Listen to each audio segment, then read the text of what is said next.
इतना बड़ा हादसा हादसे बहुत ज़िंदगी में देखे हैं, खून बहता हुआ बहुत देखा है, बच्चों को यतीम होते हुए पंजाब की धरती में कश्मीर में देखा है।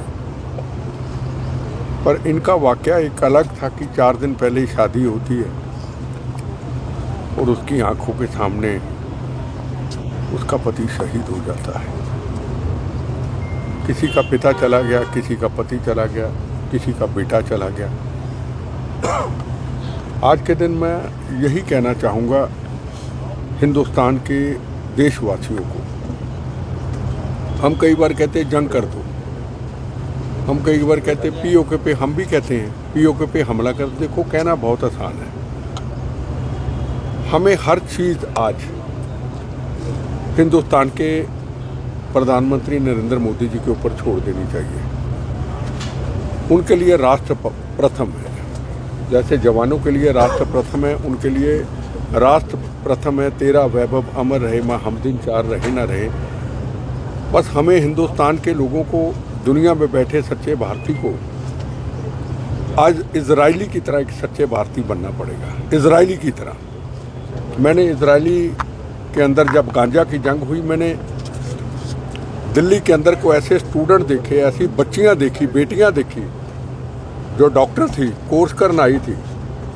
जब इजराइल की गांजा के साथ जंग हुई, को ऐसे व्यापारी देखे उनके साथ जो कंट्री थे इजराइल के साथ। उन्होंने अपनी दुकानों को खाली छोड़ के, उन बेटियों ने अपनी नौकरी छोड़ के, अपनी पढ़ाई को छोड़ के वो इजराइल चले गए, जंग में शामिल हो गए। हमारे राष्ट्र के ऊपर मुसीबत पड़ी है, हम वो जंग में शामिल होने जा रहे हैं। हम जिए या मरे हमें पता नहीं। तो आज का जो वक्त है, मैंने कभी ऐसा नहीं कहा, पहली बार ये कह रहा हूँ, आज का जो वक्त है, इस वक्त जो माहौल है, क्योंकि पाकिस्तान हदें पार कर चुका है। आपने देखा होगा पिछले 7 साल के अंदर कोई बम ब्लास्ट बड़ा नहीं हुआ, कोई वाक़या नहीं हुआ, कोई पार्लियामेंट जैसी घटना नहीं हुई, को पुलवामा जैसी कोई ऐसी घटना नहीं हुई। ये बड़ी घटना इल्ज़ाम देके उन्होंने किए कराए पे पानी फेर दिया सारा। और आज सबको सड़कों पे आके श्रद्धांजलि के साथ साथ नरेंद्र मोदी जी को ये कहना चाहिए, हम आपके साथ हैं। जो भी डिसीजन लेना है उसका नफ़ा नुकसान पब्लिक का हमारा क्या होता है हमें लेना देना नहीं। हमारी आने वाली जो नस्लें हैं उनको आतंकवाद से मुक्त करा दो, जैसे आपने आगे कराया। हमेशा आतंकवाद से मुक्त हमारी नस्लें, हमारी जनरेशन। देखो, छोटा सा बच्चा था, वो चला गया, ऐसे सब चले गए। हमारी नस्लों के लिए आने वाले टाइम पे आतंकवाद को मुक्त करा दो, पर वो अकेले नहीं कर पाएंगे। उनको हिंदुस्तान की जनता का सहयोग चाहिए। जो भी फैसला लेना है वो फैसला ले। कल जिस तरीके से भुट्टो ने कहा हम खून की नदियां बहा देंगे, तो कोई बात नहीं, हम तैयार खड़े हैं। आओ तो सही, वहाँ आओ तो सही। हमारी फोर्स तैयार खड़ी है, हमारी नेवी तैयार खड़ी है, हमें आर्मी हमारी तैयार खड़ी है, हमें एयरफोर्स तैयार खड़ी है। जिन्होंने बालाकोट के अंदर पुलवामा के हमला किया था, 15 दिनों के अंदर, 15 मिनट के अंदर जिंदा शहीद की तरह उनके कैंप तबाह करके आए थे। पर हिंदुस्तान के लोगों को जागना होगा, और ख़ास तौर पे हिंदुस्तान में जो ISI के एजेंट सरेआम घूम रहे हैं, ख़ास तौर पे पंजाब के अंदर जो खालिस्तान के नारे देते हैं, जिन आतंकवादियों ने, जिन्होंने ISI के एजेंटों ने हमारे बच्चों को शहीद किया, हमारे पिता समान को शहीद किया, वही एजेंट पंजाब के खालिस्तान का नारा देके पंजाब में बैठे हैं। मरते पाकिस्तान में है जी महल सिंह बब्बर, परमजीत सिंह पंजवड़, हजारों बेगुनाहों के कातिल मरते वहाँ है, तो क्रियाक्रम उनका पंजाब में होता है। ये कल की बात है, ये हमले से 4 दिन पहले की बात है।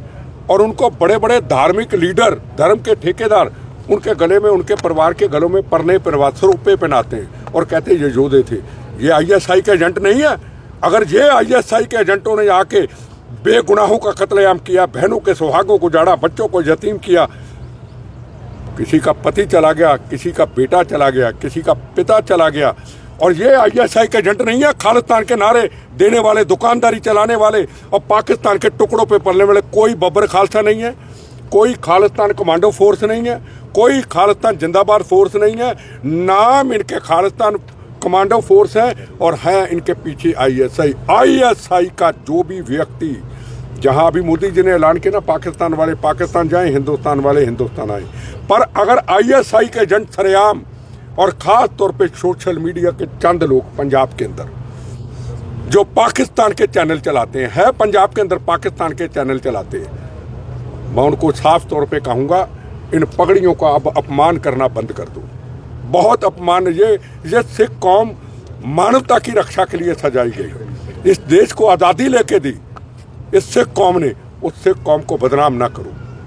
और मैं सरकार को कहूँगा उनके खिलाफ सख्ती से कार्रवाई करे जो आईएसआई के जरिए। बेटा जी आज परिवार में पहुंचे थे, कुछ परिवार ने आपसे कोई बातें साझा की हो? अगर नहीं, मेरे देखो इस वक्त वो बात सहन करने के, बात करने के काबिल ही नहीं है। हम अफसोस उनसे कर सकते थे, पर जो हरियाणा सरकार ने, चीफ मिनिस्टर साहब ने जो ऐलान किया है, उन्होंने तो कुछ मांगा नहीं, जो ऐलान किया है हम सरकार का समर्थन करते हैं, उनका शुक्रिया। आतंकवादी, वो कहते हैं ना, कवि प्रदीप जी का गाना था, कहनी है एक बात यही, इस देश के पहरेदारों से संभल के रहना, अपने घर में छुपे हुए गरदारों से।